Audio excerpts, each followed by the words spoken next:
जय हिंद दोस्तों, हमारे YouTube चैनल लीगल अवेयरनेस में आपका फिर से स्वागत है। दोस्तों, जैसा कि आप सबको मालूम है कि हमने मुस्लिम लॉ की लेक्चर सीरीज को स्टार्ट किया था और इस लेक्चर सीरीज के अंदर हम अपने करीब 12 लेक्चर कंप्लीट कर चुके हैं, जिसमें कि हमने लास्ट टॉपिक आपको लीगल कॉन्सिक्वेंसेज ऑफ सही, फासिद एंड बातिल मैरिज के छोड़ा था।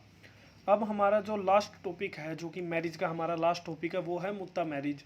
आज हम ये देखेंगे कि मुत्ता मैरिज क्या होती है और इसके क्या क्या कंसेप्ट्स हैं और क्या क्या इसकी ड्यूरेशन पीरियड हो सकता है और इसका मेन मकसद क्या है, इसकी डेफिनेशन क्या है, वो सारी चीज़ें हम आज मुत्ता मैरिज की कवर करेंगे। तो लेट्स स्टार्ट दोस्तों, शुरू करने जा रहे हैं हम अपना कंसेप्ट मुत्ता मैरिज। तो दोस्तों, सबसे पहले बात यह आती है कि मुत्ता मैरिज होता क्या है। अगर देखा जाए तो हम इसकी क्या बोल देंगे, डेफिनेशन क्या है, डेफिनेशन क्या होगी, हम ये देखते हैं। सबसे पहले the word muta literally means क्या है इसका। The word muta literally means enjoyment or use in its legal context. It means a temporary marriage that is a marriage whose duration is fixed by an agreement between the parties. यानी पहले मैं लिख देता हूँ, फिर आपको इसका मतलब समझाता हूँ। इसका मतलब क्या है, the word Mukta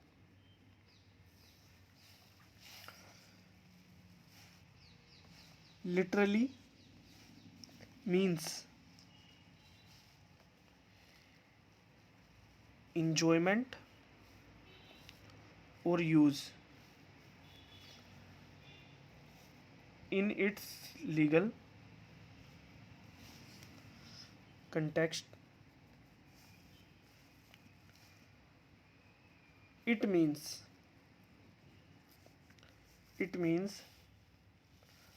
a temporary marriage that is a marriage whose duration is fixed by an agreement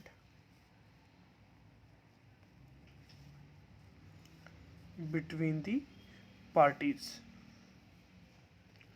तो इसका जो हमने ये लास्ट लाइन लिखी है, by an agreement between the parties, इससे हमारा पता चलता है कि मुत्ता मैरिज को ही हम क्या बोलते हैं, मुत्ता मैरिज को ही कॉन्ट्रैक्ट मैरिज भी बोला जाता है।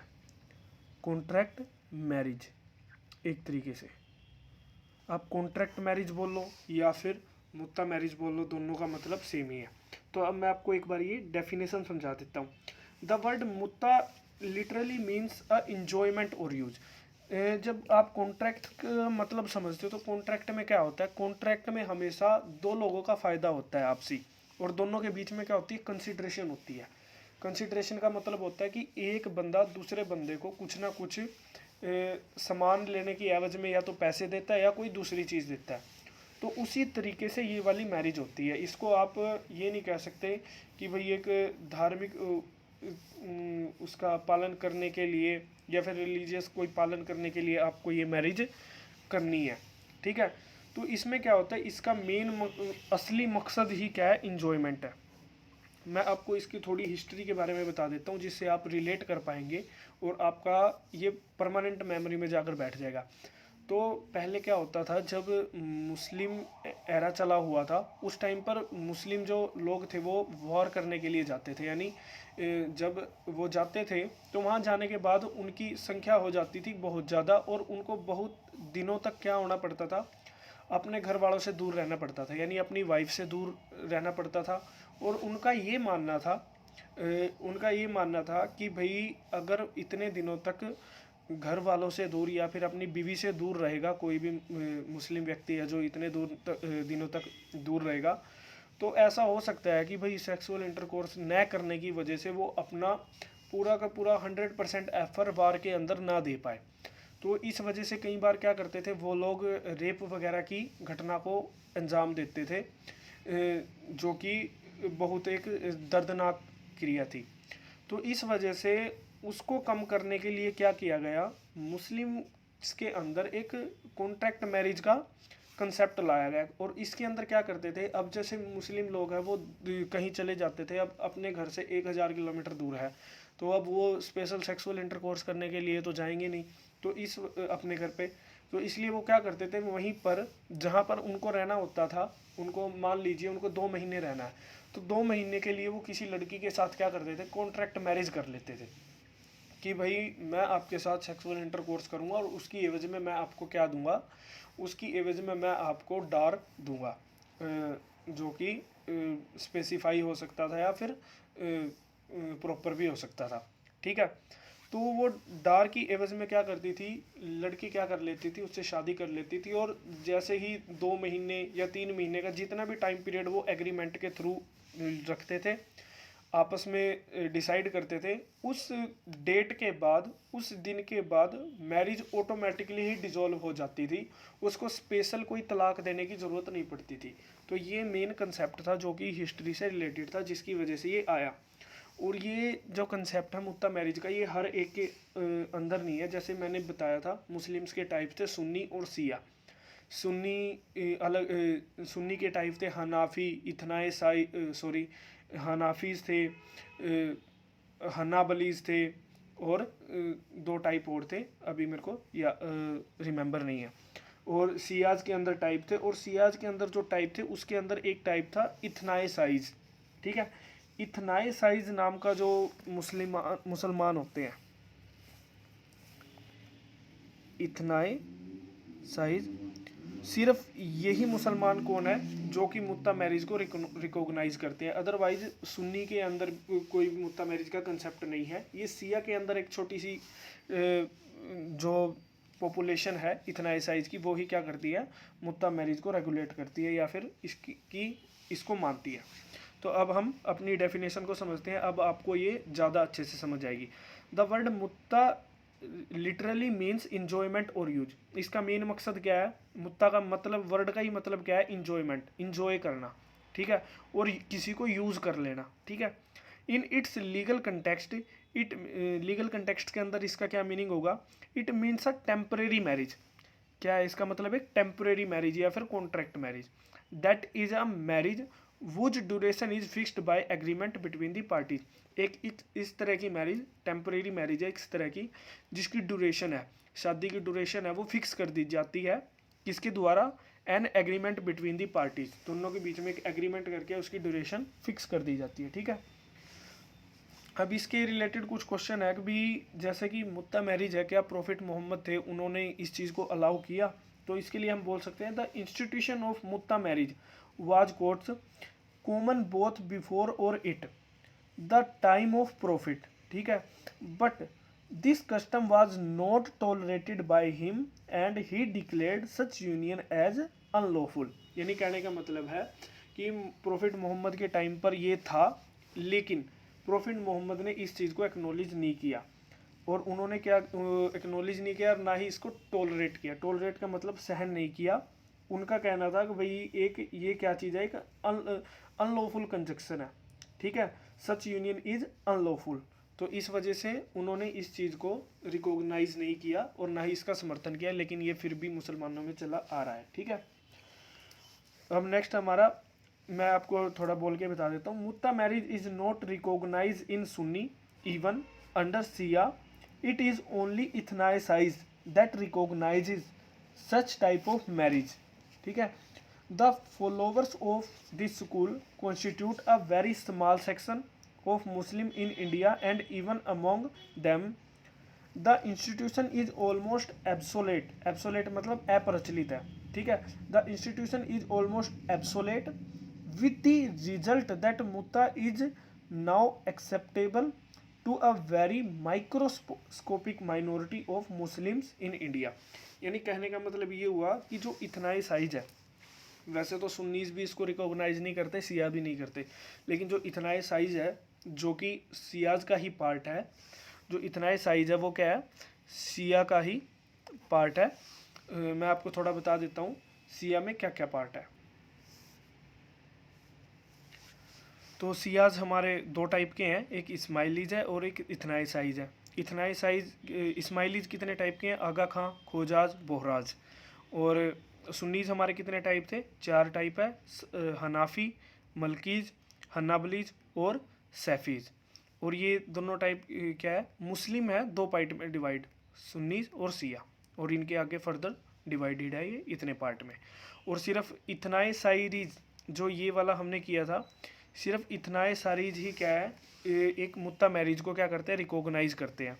इथनाए सारीज के अलावा ये जितने भी मुसलमान बच गए हैं उनके अंदर मुत्ता मैरिज का कोई कंसेप्ट नहीं है, ठीक है। और इनकी जो हमने लास्ट लाइन बोला था, the muta is acceptable to a very microscopic minority of the Muslims in India. यानी कहने का मतलब है एक माइक्रोस्कोप, वैसे बोला जाता है भी माइक्रोस्कोप से बहुत छोटी चीज़ें देखी जाती है, उसी एवज में वो माइक्रोस्कोप वर्ड यूज़ किया है साइंटिफिक, कि इनकी गिनती इतनी है कि मैं आपको वैसे समझाना चाहूँ तो आप ऐसे समझ सकते हैं कि जितना हम अपने घर में या फिर एक ये लगा लो शादी में सब्जी के अंदर धनिया की मात्रा इस्तेमाल करते हैं, यानी एक सब्जी के अंदर जितना धनिया डाला जाता है उतने सिर्फ इतना ही साइज है। इससे अलावा बाकी जितनी सब्जी बच गई है वो सारे अदर मुसलमान हैं, सिर्फ इनकी वैल्यू इतनी है, ठीक है। तो ये सिर्फ इतनी क्वांटिटी है, ये क्वांटिटी के रिगार्डिंग मैंने आपको ये स्टेटमेंट बोली है, ठीक है। इनके नंबर ऑफ जितने नंबर में ये एग्जिस्ट करते हैं, तो ये बहुत थोड़े लोग हैं, ठीक है। तो ये लोग इसको मुत्ता मैरिज को क्या करते हैं, रिकॉग्नाइज करते हैं, अदरवाइज कोई भी मुस्लिम सुन्नीज हो गया, सियाज हो गए, और इस मैरिज को रिकॉग्नाइज नहीं करते। अब हमारा मेन कंसेप्ट है एसेंशियल्स ऑफ मुत्ता मैरिज, हम वो करने जा रहे हैं कि एक मुत्ता मैरिज करने के लिए आपको क्या क्या कंडीशंस को फुलफिल करना पड़ेगा। सबसे पहली कंडीशन है हमारी पीरियड ऑफ कोहैबिटेशन। कोहैबिटेशन का मतलब होता है सह आवास, यानी आपस में साथ रहना। वो क्या होना चाहिए, हमारा फिक्स्ड होना चाहिए। तो उसकी एवज में हम लिख रहे हैं आगे, the period for which the relationship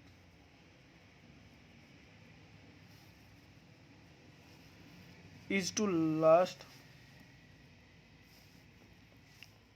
should be fixed at the time when marriage is contracted, ठीक है। If,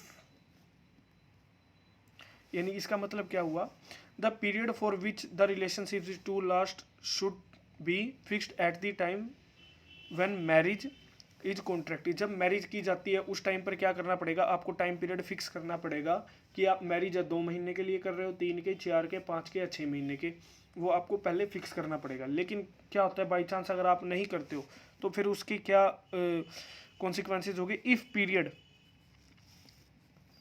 if period is not fixed,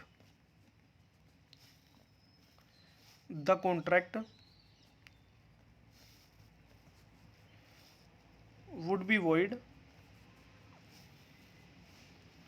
or permanent marriage। इसका मतलब क्या हुआ, अगर आप पीरियड को फिक्स नहीं करते हो या तो क्या होगा, कॉन्ट्रैक्ट वो बिल्कुल वॉइड माना जाएगा, या फिर वो क्या होगा, एक तरीके से वो मुत्ता मैरिज किस में कन्वर्ट हो जाएगी, परमानेंट मैरिज में कन्वर्ट हो जाएगी। बट वॉइड एज मुत्ता, यानी कहने का मतलब क्या हुआ, जो वॉइड होएगी वो किसके बिहाफ पे होएगी, एक तरीके से आपने मुत्ता मैरिज करने की एवज में वो मैरिज की थी, लेकिन वो क्या हो गया, वॉइड हो गया। वॉइड का मतलब ये नहीं कि वो परमानेंट वॉइड हो गया, वो सिर्फ void as a muta marriage होगी, यानी void as a muta marriage, यानी वो मुत्ता मैरिज बिल्कुल भी ट्रीट नहीं होगी। अब वो क्या होगी, एक तरीके से परमानेंट मैरिज की तरह ट्रीट होगी और परमानेंट मैरिज में कन्वर्ट हो जाएगी, ठीक है, ठीक है। But void as only mutta। The contract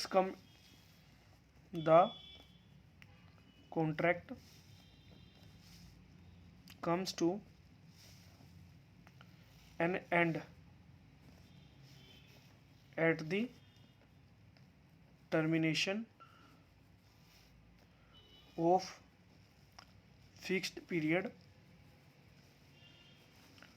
unless it is renewed by the consent of both the parties। यानी कहने का मतलब क्या हुआ, the contract comes to end at the termination of the fix period. जो आपने फिक्स्ड पीरियड एक बार fix किया था, जो एग्रीमेंट में लिखा था, अगर वो आ जाता है तो कॉन्ट्रैक्ट अपने आप ही क्या हो जाएगा, एंड हो जाएगा और मुत्ता मैरिज खत्म हो जाएगी। लेकिन unless it is renewed by the consent of both the parties. लेकिन अगर क्या होता है कि दोनों पार्टीज क्या कर देती है, रिन्यू कर देती है कॉन्ट्रैक्ट को। यानी उन्होंने 2 महीने का टाइम दिया था और 2 महीने की टाइमिंग पूरी हो गई है, लेकिन वो अब क्या करते हैं, भाई हम तो और ज़्यादा दिन क्या करना चाहते हैं, कोहैबिट करना चाहते हैं, साथ में रहना चाहते हैं, सेक्सुअल इंटरकोर्स करना चाहते हैं, कंज्यूमेशन करना चाहते हैं, ऐसा कुछ भी करना चाहते हैं, तो उनको क्या करना पड़ेगा, उनको कॉन्ट्रैक्ट को रिन्यू करना पड़ेगा। क्या करना पड़ेगा, रिन्यू करना पड़ेगा और दोबारा से एक कॉन्ट्रैक्ट बनेगा, फिर उसमें दोबारा से एक टाइम पीरियड रखा जाएगा, 2 महीने का, 3 महीने का, जितना वो चाहते हैं। ठीक है, और ये क्या होगा, by the consent of both the parties. दोनों पार्टी क्या करेगी, आपस में म्यूचुअल अंडरस्टैंडिंग के साथ यस करेगी, तो वो माना जाएगा। ठीक है कि भाई है। नेक्स्ट लिख देता हूँ मैं यहीं पे, छोटा ही है, ज़्यादा नहीं है। सेकंड है डार must be fixed and specify in the contract if dar is not fixed the contract is void। यानी कहने का मतलब है, जिस टाइम पर आपका कॉन्ट्रैक्ट होता है मुत्ता मैरिज का, उस टाइम पर आपको क्या करना पड़ेगा, लड़की के लिए डार फिक्स करना पड़ेगा उसी टाइम पे। ये dower must be fixed and specify in the contract. जब आप कॉन्ट्रैक्ट बनाया है जिसमें आपने लिखा हुआ है, भाई मैं आपको आपके साथ 2 महीने 3 महीने के लिए शादी कर रहा हूँ, उसमें आपको साथ के साथ कंसिडरेशन भी डालनी पड़ेगी।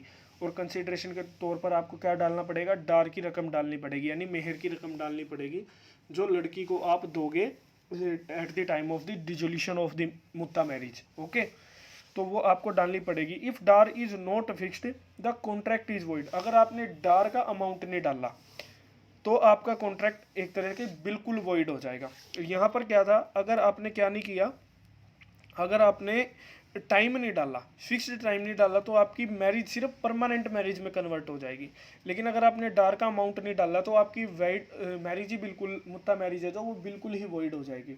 और ये इसका मेन जो पर्पज़ क्या है डार का वो डालने का, जैसे कि आपने देखा शुरुआत में, मुत्ता मैरिज का मेन असली मकसद है इंजॉयमेंट। भाई सेक्सुअल इंटरकोर्स के साथ आप क्या कर रहे हो, इंजॉय करना चाहते हो या फिर इंजॉयमेंट करना चाहते हो, एक लड़का लड़की के साथ इंजॉयमेंट करना चाहता है। अगर आपने सारी कंडीशन तो फुलफिल कर ली, लेकिन आप, जाहिर सी बात है, अगर आपके साथ कोई कर भी रही है, आप इसको वैसे कह सकते हो, लेकिन आप लेकिन उस नज़रिए से इसको देखा नहीं जाता। जैसे कि क्या होता है कि प्रोस्टिट्यूट होती है, प्रोस्टिट्यूट का मतलब होता है एक ऐसी औरत जो कि पैसे लेकर सेक्सुअल इंटरकोर्स करती हैं। आपकी लैंग्वेज में उसको क्या क्या बोलते हैं आप खुद समझ सकते हैं, वो वर्ड्स मैं यूज़ नहीं कर सकता इस टाइम पर। ठीक है, तो एक तरीके से देखा जाए तो कुछ टाइम के लिए अगर डार उसका फिक्स नहीं होता है तो बंदा तो इंजॉय करके चला जाएगा, लेकिन उसको क्या फ़ायदा होगा। ठीक है, तो इस एवज में क्या किया जाता है, उसके लिए डार फिक्स कर दिया जाता है ताकि वो अपनी जीवन क्रियाएं या फिर उसका लाइफ स्टैंडर्ड है उसको मेंटेन कर सके, और उसको भी सिर्फ उसका इस्तेमाल ना हो, उसको अपनी सर्विस देने की एवज में या in lieu of the services it will get any kind of consideration. यानी उस सर्विस देने की जो उसने फिजिकली सर्विस दी है उस आदमी को 2 महीने 3 महीने एक मैरिज में बंद कर, उसके आधार पर उसको क्या मिल सके, एक कंसिडरेशन के रूप में एक अमाउंट मिल सके डार के रूप में। ये उसका मेन पर्पज़ होगा।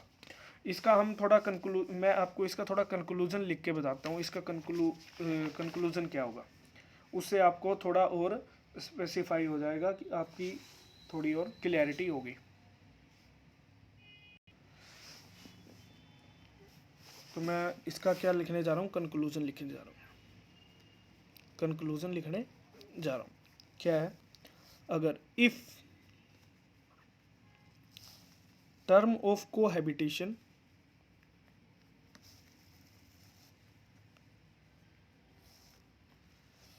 is not specified but DAR is fixed, the contract would be void as mutta marriage.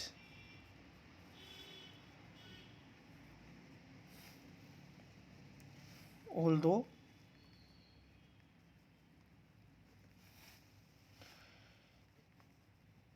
it may operate as permanent marriage. यानी कहने का मतलब है, अगर आपने क्या किया, डार तो फिक्स कर दिया, लेकिन क्या किया आपने, the term of cohabitation is not fix, यानी कोहैबिटेशन के लिए जो मैक्सिमम टर्म है, जितने महीने के लिए रहना है, वो आपने फिक्स नहीं किया, लेकिन डार फिक्स कर दिया, तो आपकी मैरिज है, contract would be void as a muta marriage. जो आपका कॉन्ट्रैक्ट है मुत्ता मैरिज के आधार पर तो वो वॉइड है, लेकिन although it may operate as permanent marriage, आपकी वो मैरिज को परमानेंट मैरिज की तरह बिल्कुल अच्छे से ट्रीट किया जाएगा और वो वैसे ही समझा जाएगा। बट लेकिन दूसरी कंडीशन क्या होती है, इन दी कन्वर्स लिख लेते हैं हम, इन दी कन्वर्स, यानी इसका उल्टा हो जाता है, ठीक है। तो इसके उल्टे में क्या, in converse case if term is fixed, यानी आपने मैरिज की टर्म तो फिक्स कर दी है, कितने दिन तक रहना है, ठीक है, but Dar is not fixed, the contract would be void, contract permanent he void हो जाएगा फिर, ठीक है। अगर आपने डार ही फिक्स नहीं किया है और आपने सिर्फ वो फिक्स कर लिया टाइम पीरियड, ठीक है। अब बात आती है कंडीशन कर कौन सकता है। अगर एक जैसे मुस्लिम मैरिज है, उसमें मैरिज के कंसेप्ट में सबसे बड़ा एक यही कंसेप्ट है कि एक मुस्लिम आदमी मैरिज कर किसके साथ कर सकता है, ठीक है। तो उसके लिए कंडीशन देख लेते हैं हम। कंडीशन है फॉर मैरिज कि कौन सा मुस्लिम किसके साथ कर सकता है। जैसे कि आपको पता है सुन्नी में तो ये रिकॉग्नाइज ही नहीं है, ठीक है। तो हम क्या बोलेंगे, सिया मेल ही कर सकते हैं, क्योंकि इतना ही साइज होते ही कौन है, इतना ही साइज सारे सियाइज ही होते हैं। तो Shia male may contract a muta marriage with a woman professing Muslim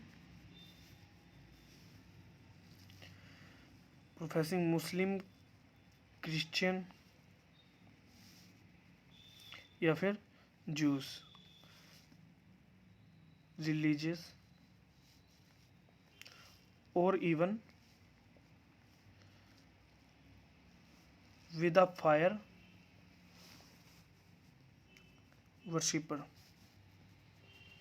इसका मतलब क्या हुआ कि एक जो सिया है वो किसके साथ करता है, मुस्लिम फीमेल है उसके साथ भी कर सकता है, क्रिश्चियन फीमेल है उसके साथ भी कर सकता है, जूज फीमेल है उसके साथ भी कर सकता है, और इवन फायर वर्शिपर के अंदर वो आ गए जैसे कि हिंदू हो गए और पारसी हो गए। देखा जाए तो ऑलमोस्ट इन्होंने सबको ही कवर कर लिया है, यानी वो मुत्ता मैरिज तो चाहे जिस मर्जी के साथ कर ले, एक शिया मेल सबके लिए एंटाइटल कर दिया। But not with a women following any of the religion, लेकिन एक ऐसी महिला के साथ नहीं कर सकता जो कि किसी रिलीजन को फॉलो ही नहीं करती, ठीक है। बट अ सिया फीमेल, अब ये तो आ गई मेल की बात। अगर एक सिया फीमेल है, सिया फीमेल है, वो क्या कर सकती है, female can not contract a muta marriage with non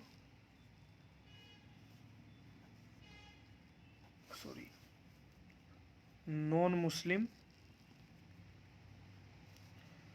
mail, thus she can contract a mutta marriage only with a Muslim। यानी इस चीज़ से हम क्या समझते हैं कि एक मुस्लिम मेल तो किसी भी औरत के साथ क्या कर सकता है, मुत्ता मैरिज कर सकता है, लेकिन जो मुस्लिम फीमेल है यानी सिया मुस्लिम फीमेल है, वो सिर्फ एक मुस्लिम मेल के साथ ही मैरिज करने के लिए एंटाइटल है, वो किसी और के साथ क्या नहीं कर सकती, मैरिज नहीं कर सकती। ठीक है दोस्तों, तो दोस्तों ये हमारा ऑलमोस्ट कवर होता है, लेकिन अब हमारा एक चीज़ रहता है जो मुत्ता मैरिज के लीगल कॉन्सिक्वेंसेज है। अगर बाई चांस क्या हो जाता है कि जिस टाइम पर मुत्ता मैरिज हुई है उस टाइम पर उनके सेक्सुअल इंटरकोर्स या फिर उनकी यूनियन की वजह से अगर कोई बच्चा पैदा हो जाता है, तो बच्चे की लेजिटिमेसी क्या होगी, बच्चा लेजिटिमेट होगा या इलेजिटिमेट होगा, बच्चे का पिता की प्रॉपर्टी पे कोई अधिकार होगा या नहीं होगा, और होगा तो कितना होगा, और होगा तो कितना नहीं होगा, और कहाँ तक होगा। ये चीज़ हम क्या करते हैं, अब हमारा ये टॉपिक होगा, हम वो देखते हैं कि भाई legal incidence of the muta marriage क्या होंगे। इंसिडेंस कह लीजिए, लीगल इफेक्ट्स कह लीजिए, या फिर लीगल कॉन्सिक्वेंस कह लीजिए, आप जो मर्जी कह लीजिए, सबका मतलब एक ही है। तो अब हम वो करने जा रहे हैं, तो मैं यहीं से स्टार्ट कर देता हूँ। ठीक है, सो क्या हो गए legal consequences of muta marriage. एक मुत्ता मैरिज के लीगल कॉन्सिक्वेंसेस क्या होंगे, अब हम वो कवर कर जा रहे हैं। तो सबसे पहला लिखता हूँ मैं, it does not confer on the wife or husband mutual rights of inheritance। यानी कहने का मतलब है मुत्ता मैरिज होने पर आप ये नहीं है कि भाई जिस टाइम आपकी मुत्ता मैरिज हो रही है ना तो वाइफ का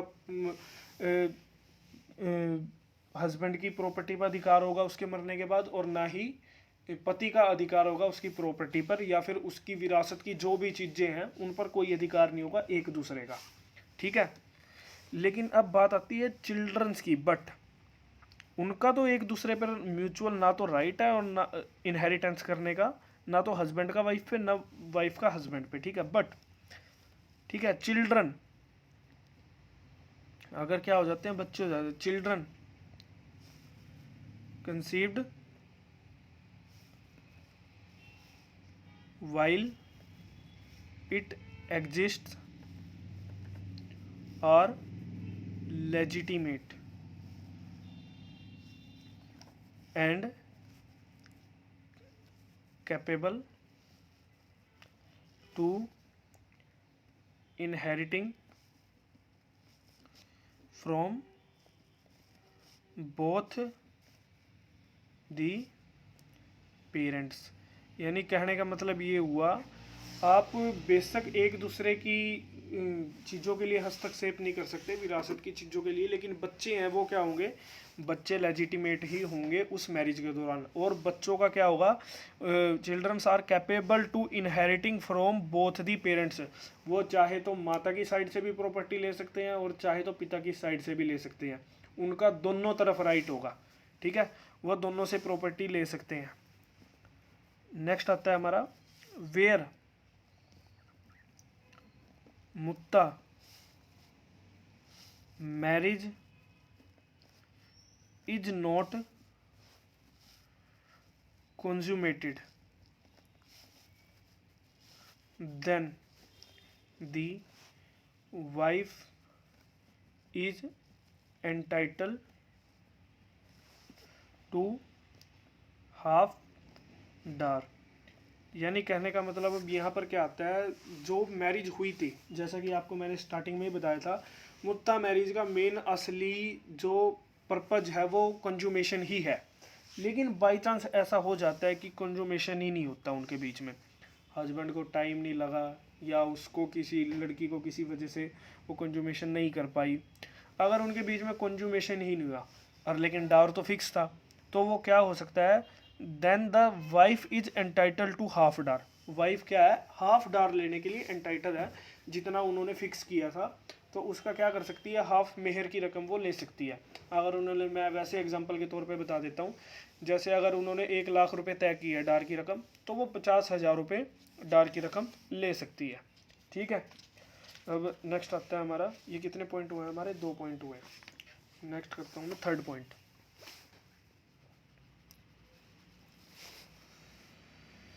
थर्ड पॉइंट आता है हमारा, if the marriage is कॉन्जुमेटेड।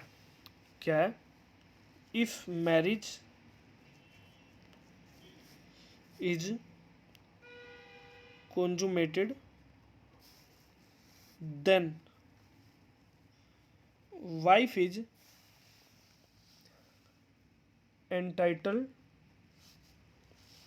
To full dower. अगर कॉन्जुमेशन हो गई है तो फिर क्या होगी, वो फुल डार लेने के एंटाइटल है, लेने के लिए एंटाइटल है। Even if husband puts an end to the marriage before expiry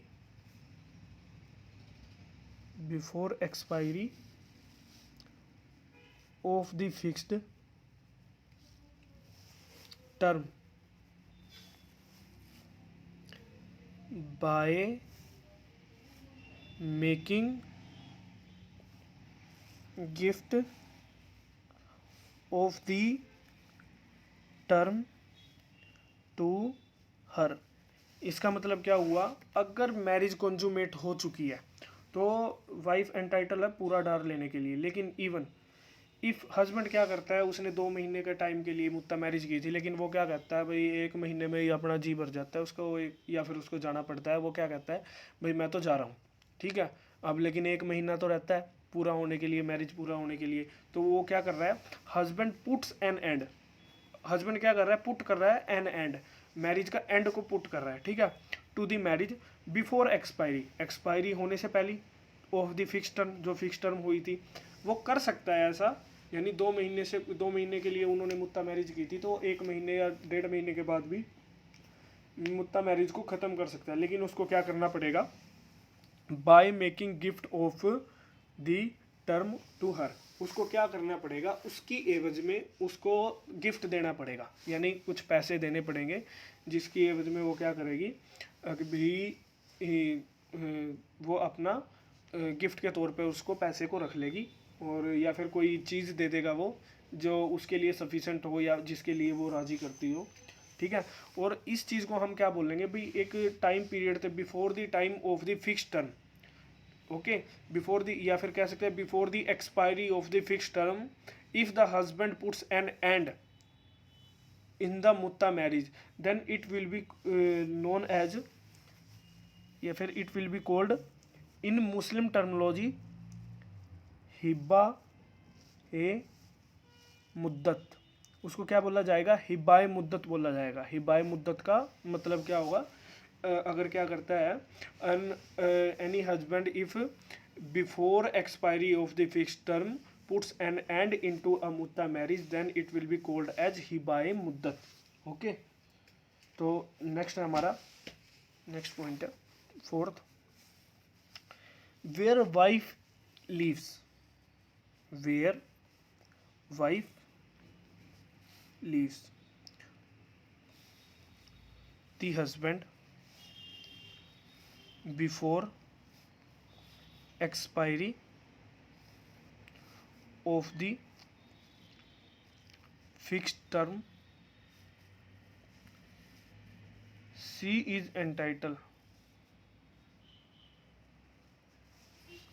to only proportionate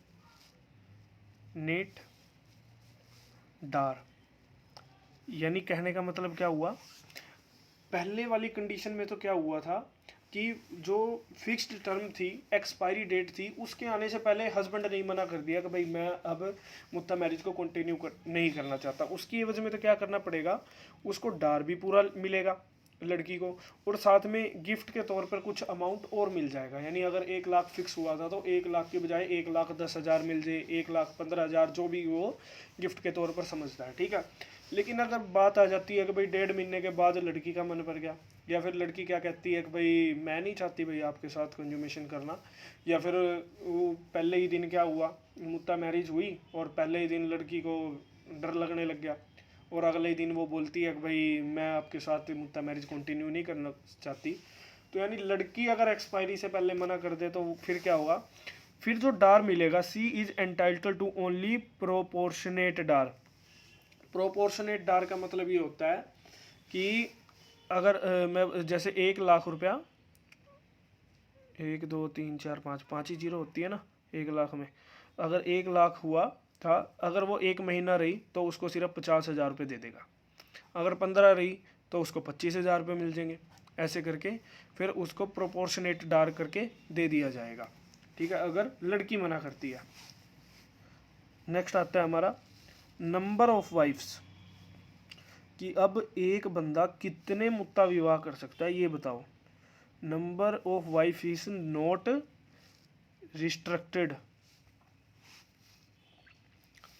restricted to 4 as in the case of nikah,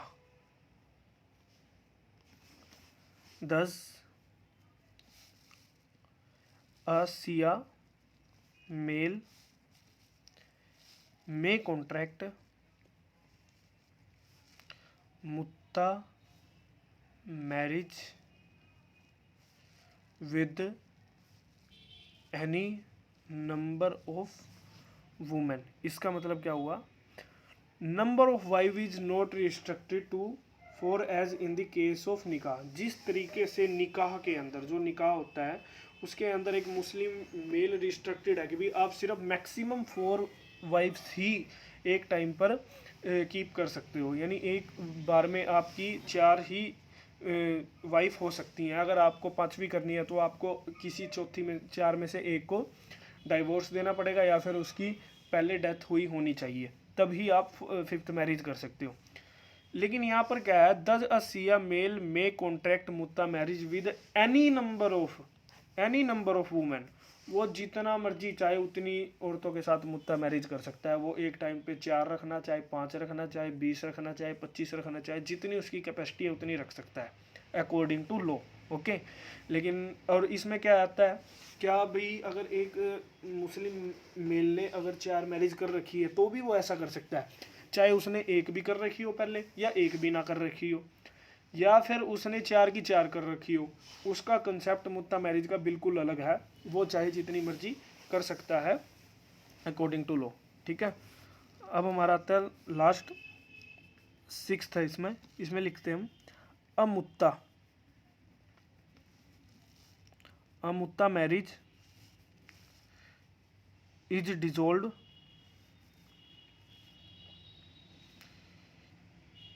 info फैक्टो। ये एक मैक्सिम है, क्या है इन्फो फैक्टो। इन्फो फैक्टो का मतलब क्या होता है, ऑटोमेटिकली, क्या कह सकते हैं हम, automatically dissolution of marriage.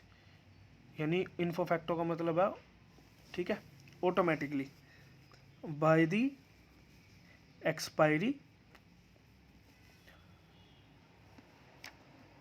expiry of the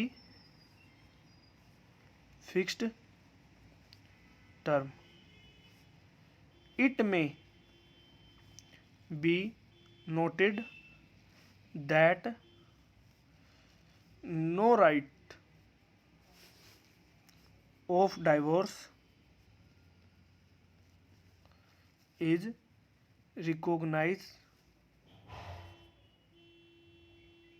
spelling गलत होगी।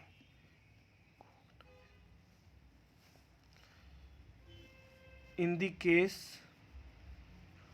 Of such a marriage, although का मतलब यद्यपि होता है, ठीक है। The husband can puts an end to the marriage even before expiry of the fixed term by making gift of the term to her। इसका मतलब क्या हुआ, अब मुत्ता मैरिज इज डिजोल्व इन्फो फैक्टो। एक मुत्ता मैरिज क्या होती है, इन्फो फैक्टली क्या हो जाती है, डिजोल्व हो जाती है। कब, by the expiry of the fix term. जब क्या होती है, expiry of the fix term आती है, जो डेट आती है अकॉर्डिंग टू एग्रीमेंट जो फिक्स की गई थी, उस दिन के बाद वो ऑटोमेटिकली इन्फो फैक्टो डिजोल्व हो जाती है, इन्फो फैक्टली, ठीक है। It may be noted that no right of divorce is recognize in the case of such marriage. और इस मैरिज के अंदर कोई डिवोर्स का वो नहीं है कि भाई आपका डिवोर्स का कोई अलग से आपको 3 तलाक बोल दिया आपने, तलाक बोल दिया, या फिर तलाकुल बिद्दत था जो एक बार में 3 तलाक बोल दिया, या फिर तलाकुल सुन्नत बोल दिया आपने, आज बोल दिया कि भाई मैं आपको तलाक देता हूँ मोहतरमा जी, और फिर 1 महीने के बाद आए फिर मैं आपको तलाक देता हूँ मोहतरमा जी, फिर 1 महीने के बाद आए मैं आपको तलाक देता हूँ मोहतरमा जी। ऐसा कोई कंसेप्ट नहीं है, क्योंकि क्या पता चले भाई उसमें 3 महीने के बाद तलाक आना है, इसमें शादी ही 2 महीने की थी, तो इस वजह से वो कंसेप्ट वैलिड ही नहीं है। इस वजह से जो डाइवोर्स वाला कंसेप्ट है इसके अंदर रिकॉग्नाइज ही नहीं है। Although the husband can puts an end to the marriage even before expiry of the fixed term by making gift of the term of her। यानी कहने का मतलब अगर बाई चांस आपका वो हो भी गया, आपको मैरिज डिसॉल्व करनी भी है तो आप कर सकते हो, लेकिन आपको क्या करना पड़ेगा, लड़की को गिफ्ट के तौर पर कुछ अमाउंट पे करना पड़ेगा, या फिर कोई चीज़ देनी पड़ेगी जिससे कि वो सेटिस्फाई हो, और आप उसको गिफ्ट के उसका पहले फुल डार दीजिए, फुल डार देने के बाद उसका अमाउंट दीजिए गिफ्ट के तौर पर, जो उसको ठीक लगे, जो उसके लिए सुटेबल हो, और आपकी मैरिज क्या हो जाएगी, डिसॉल्व हो जाएगी, जो कि आपने मुत्ता मैरिज के हिसाब से की थी। तो दोस्तों यहाँ पर हमारा मुत्ता मैरिज का कंसेप्ट पूरा कंप्लीट होता है, और ऑलमोस्ट हमारा मैरिज का कंसेप्ट कंप्लीट होता है। अगर आप किसी भी यूनिवर्सिटी से रिलेटेड आपका अगर कोई एग्ज़ाम है, तो उसके लिए मैरिज का इतना कंसेप्ट आपके लिए इक्विटेबल है, आपके लिए काफ़ी होगा। लेकिन अब हमारा जो है जुडिशियल डेवलपमेंट है, जो कि हमारा मेन फ्रेज है। अगर आप किसी भी स्टेट की जुडिशरी की तैयारी कर रहे हैं, तो उसके एवज में अगर आपको करना है तो आपको जुडिशियल डेवलपमेंट का पता होना सबसे ज़्यादा ज़रूरी है। और अब हम अपनी स्टार्ट करेंगे नेक्स्ट लेक्चर से, हम अपनी जुडिशियल डेवलपमेंट स्टार्ट करेंगे। मैरिज के रिगार्डिंग जितना कंसेप्ट है, मैरिज के रिगार्डिंग जो हमारा कंसेप्ट है, सिर्फ उससे रिलेटेड हम जुडिशियल डेवलपमेंट करेंगे। फिर हम अपना नेक्स्ट टॉपिक करेंगे। नेक्स्ट टॉपिक में हम जैसे डार का कंसेप्ट करते हैं या डाइवोर्स का करते हैं, गिफ्ट का जो भी करेंगे, उसमें पहले हम बेसिक करेंगे, जैसे कि हमने मैरिज का किया है। मैरिज का की तरह बेसिक करने के बाद फिर हम उसका भी जुडिशियल डेवलपमेंट पूरा कंप्लीट करेंगे। तो अगर आप किसी यूनिवर्सिटी का एग्ज़ाम दे रहे हैं, अगर आप LLB के 5 ईयर स्टूडेंट है, या फिर 3 ईयर स्टूडेंट है, या फिर LLM में भी आपका ये सब्जेक्ट है, तो उसके लिए आपका मैरिज का इतना कंसेप्ट काफ़ी होगा। लेकिन अगर आपको डिटेल में अब जुडिशियल डेवलपमेंट करनी है कि भाई आज के टाइम पर सुप्रीम कोर्ट के क्या कहना है उसके एवज में, और आपको उसके बारे में अगर और जानना है, तो उसके लिए आप हमारे लेक्चर सीरीज के साथ बने रहिए, और हम अपने नेक्स्ट लेक्चर के अंदर जुडिशियल डेवलपमेंट करेंगे मैरिज के रिगार्डिंग। तो तब तक के लिए जय हिंद दोस्तों, आपका दिन शुभ हो।